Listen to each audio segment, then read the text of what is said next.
What's going on, everybody? Welcome back to Microsoft Flight Sim 2020. Today, I wanted to show you how to start the plane from a cold and dark state all the way to engine startup. I'm not going to be doing the flight plan or actually pushing back or anything like that. But for anybody who's trying to figure out how to do all this, I wanted to show you how to do it. Linked in the description below, you will see this checklist, which is the checklist that I use. And I follow through each one of these steps throughout every single one of my videos. So sometimes you hear me doing my checklist and all my checks. This is what I'm following. So be sure to click it in the link in the description below and download it and use it. I do not memorize it. Don't worry about memorizing it. Just have it available to you when you need it. So on the pre-flight checklist, the first thing you have to do is you have to look down here and you have to put the parking brake on. You hold your brakes in. Well, for me, I have rudder pedals, so I actually have to hold the brake in and then pull the button, and then it will lock into place. Now, once you do that, I hit Control 6, which takes me to the overhead panel, and the battery switch, which is right here, I just close this lid right on it, and it turns it to the on position. Next on the checklist is going to be electric hydraulic pumps. That is right here. You only need to turn on the middle two. So we'll turn those on. And then ground power connection. So you would see right here, you can see the blue light, and you would go ahead and flick on ground power. Now, landing gear lever, APU fire warning test, you can do all that if you want. The next thing I would do is position and wing lights. So position lights, they're already on. They're on steady, which is where they need to be when you're taxiing. They can go up into the strobe position once you're on the runway, and wing lights can go on. Now, you can turn your wheel well lights and your logo light on if you want to. If it's dark out, the ground crew may appreciate the wheel well lights if you want to simulate realism. I don't generally, sometimes I do, but nevertheless, moving on, 8 engine bleed switches. They are right here, and they are already in the on position. These two outside ones, the middle one's the APU bleed, the two outside ones are already on. So then we would go to IRSs, and we will look up here. We set these to nav. All right. Yaw damper, that's right here. Now, I find if I flick this on now, it will shut itself back off. It always has. So I generally wait until I get my engine started, and then I flick the yaw damper on. Emergency exit lights, they're going to be right here in the middle. You can flip the switch if you want, or you could just flip down the lid and it'll put the switch into the armed position. No smoking and seatbelt signs are also right here. So you go ahead and flick both of those on. You can set the seatbelts to auto or to the on position. I usually do the on position. Your flap lever, you want to make sure that is up right here. And your speed brake lever, you want to make sure that is down or in the forward position. Galley switch, that for me is always on, but if it's not, it's right here. You can go and flick that switch on. The window heats, they're right up here. So you'll turn on all 4 window heats. There you go. And then the probe heats, they'll stay off for now. Now, this is the point in time where you would be putting in your flight information into here. But we're not doing that right now. We're going to move on to the before start checks and assume that we already have all of our flight information inputted. So the next thing we want to do is we want to turn on our flight directors. Flight director 1, and there's a second one over here, flight director 2. We want to turn both of those on. The auto throttle switch will stay off for now. The IAS Mach indicator, if you did your FMC and programmed everything, you would know what your departure speed would be. So you would put that in. You would also know your altitude, and if you have your airport charts, you could take a look to see what the heading of the runway is, which is generally good practice to set. So that's IAS Mach indicator. That's this one. Heading selector is this one, and then altitude selector is this one. So we'll move on to autopilot disengage bar. That's this bar right here. You want to make sure this is in the up position, not the down position. You want to make sure it's in the up position. Thrust levers, you want to make sure they are in the idle position. And stabilizer trim, which is this right here, you want to adjust that according to what the FMC tells you is needed. After stabilizer trim, we have auto brakes, which are right here. We would go ahead and set the auto brakes to whatever we need. Actually, for departure, we would do RTO, which is rejected takeoff. So you would set that into that position. And then you would get the APU going. So I'll hit Control 6 to go to the overhead panel. Let me get some lights. Whoop. Get the button lights up here. So this is the APU right here. So we would start the APU by putting it into the start position, clicking it once, and it'll fall back into the on position. Once you do that, the APU will begin starting up. And a good indicator of that is this right here. You will see this needle start rising. It will go all the way up to somewhere in this range, and then it will fall back down. And you want it to fall back down to about the 4,000 position. So this will go all the way up as it starts up. Once it falls down to the 4, that means that it is ready and available for you to connect to. Now we'll wait for that to fall. Also, once this does fall, after that is in its ready position, that is when you will go ahead and flick on the APU bleed. You'll wait until this is started, which is just about to hit that start button, or that 4, and you'll see this blue light come on here. That means that the APU is ready. So we'll go ahead and click on the APU bleed. And at this time, you would go on to your APU generator switches, which is going to be, this blue light says that your APU is available. It's going to be the 2 inside switches you want to flick to the down position. Just like this, 1 and 2.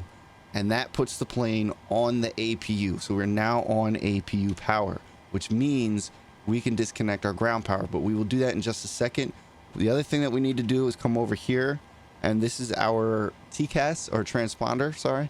And we want to put this into the standby position, and you could test it if you'd like to. You press this little middle button in the middle of the switch here, and that will run a test on your TCAS. You'll see your screen here do some wonky stuff, and then you'll hear TCAS test pass, and that's how you know. Test fail.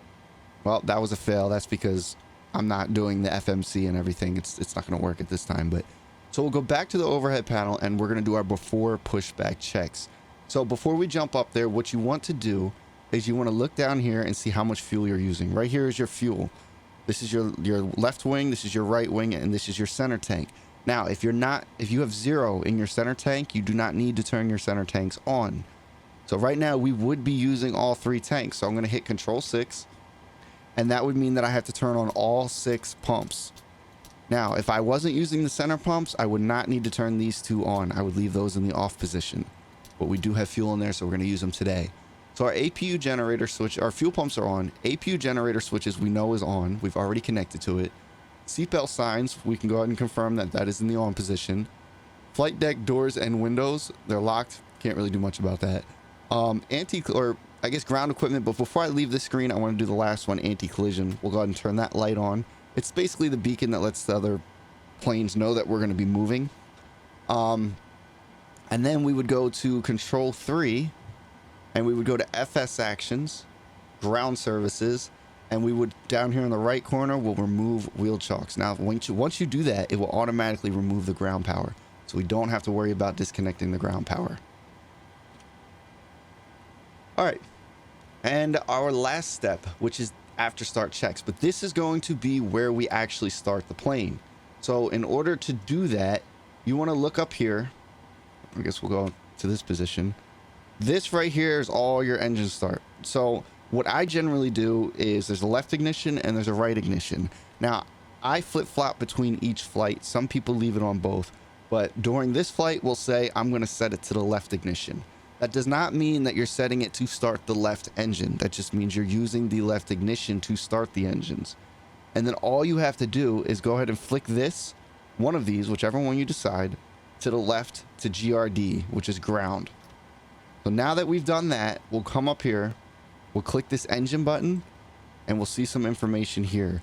Now on N2, on the right engine, we see this number rising. When that hits 20 to 21, we will come down here underneath this thrust lever, and we'll introduce fuel like this.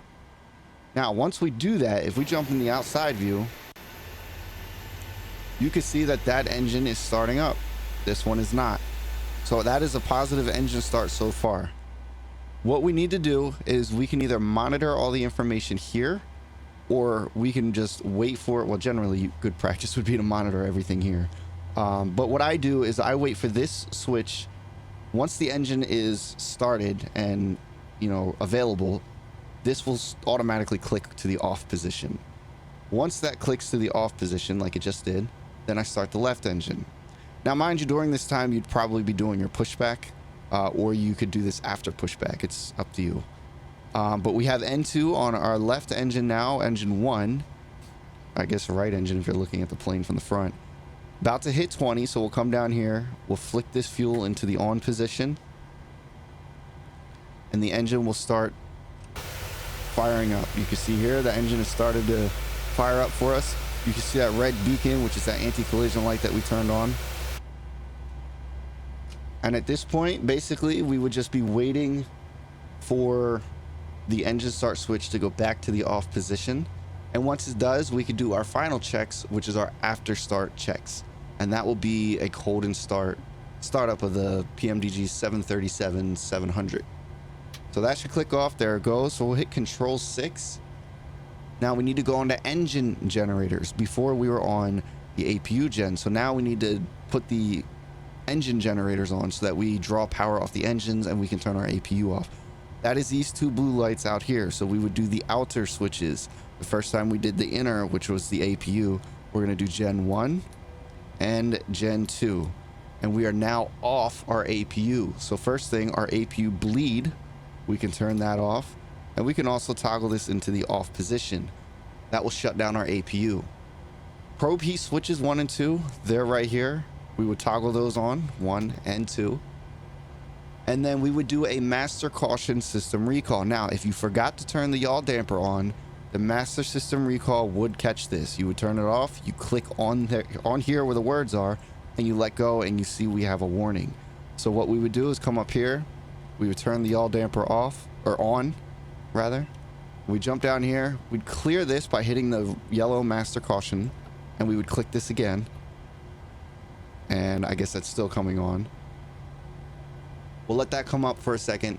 Pack switches left and right would go back to, or would go to auto. There we go, into the auto position. And then our isolation valve switch would also go into the auto position. At this point, we would get our taxi clearance. We would also jump down here, but not here, control 4, and we would put our transponder into the TARA position. And at this point, we would be ready for taxi. Now, I don't know why this flight control isn't turning off.